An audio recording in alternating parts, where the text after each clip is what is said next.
உங்க பேரு? என் பேர் மாரியம்மா. மாரியம்மாவா? ஏன் இங்க நிக்கிறீங்க? ஏன் அழுகுறீங்க? சூழ்நிலை சரியில்லை. என்னன்னு சொன்னாதான் தெரியும். ஏன் அழுகுறீங்கம்மா? எல்லாம் வருமானம் இல்லை, பொழைக்க வழி இல்லை. இப்ப என்ன பண்ணிட்டு இருக்கீங்க? சும்மா கோயில் தர்மம் எடுத்துட்டு இருக்கேன். சின்ன பிள்ளையில அப்பா அம்மா இல்லாம கஷ்டப்பட்டாங்க. அப்புறம் கல்யாணம் பண்ணி கஷ்டப்பட்டு குடியாம கட்டிட்டு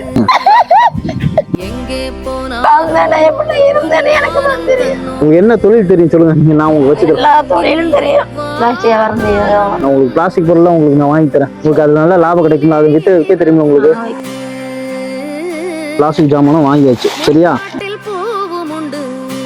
இவ்வளவும் வாங்கியாச்சு. நீங்க அழுவீங்களா?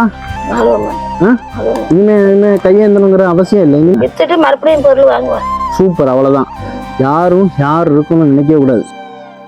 பணம் இருக்கு. இதுல வேற ஏதாவது கேட்பாங்க, வித்தியாசமா கேட்பாங்க.